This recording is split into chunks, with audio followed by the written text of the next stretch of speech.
2 பேர் வேலைக்கு போகிறாங்க. அந்த அம்மா கொஞ்சம் சுமாராக தான் சமையல் பண்ணு. இந்த கொரோனா காலத்தில் எல்லாத்துக்கும் பூட்டு போட்டோமா, சமையலுக்கு மட்டும் பூட்டு போடலையா? அந்த மனுஷன் என்ன பண்ணினாரு, எப்பவுமே இவங்க 2 பேர் வேலைக்கு போகிறதுனால பக்கத்து காம்பவுண்டிலிருந்து குழம்பு ரசம் எல்லாம் வரும், கொஞ்சம் சுவையாக இருக்குது. இந்த மனுஷன் தவறி போய் என்ன சொல்லிட்டா அந்த அம்மாட்டம்மா, வீட்டில் தானே இருக்கிறேன், அந்த பக்கத்து வீட்டு அந்த அக்காவை கேட்டு சமைக்க, அந்த அக்கா மாதிரி கொஞ்சம் பழகிக்கும் இந்த லீவுலேன்னு சொன்னான். உடனே அந்த அம்மா வழக்கம் போல் சமைச்சுது, அதில் ஒன்றும் இல்லை. உடனே இவருக்கு கோபம் வந்துச்சு கொஞ்சம். ஏமா வழக்கம் போல் ஒன்றும் இல்லை, உப்பில்லை உரப்பில்லை காரம் இல்லை, வழக்கம் போல் சமைச்சிருக்கிறியான்னு கோபப்பட்டாரு. உடனே அந்த அம்மா ஃபோன் எடுத்துட்டு அழுதுட்டு யாருக்கிட்டையோ பேசுச்சு. இவர் என்ன நினைச்சாரு, அவங்க அம்மா கிட்ட ஆறுதல் தேடுதுன்னு நினைச்சாரு. நீங்கள் நம்ப மாட்டீங்க, 10 நிமிஷத்தில் கார்பரேஷன் லாரி வந்து நின்றுச்சு. அவரோட பேரை சொல்லி கேட்டது ராமசாமின்னு. இவர் நான் தான் சாருனாரு.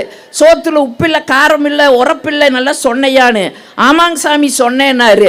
வா உனக்கு கொரோனா வந்திருக்குதுன்னு பிடிச்சிட்டு போயிட்டாங்க.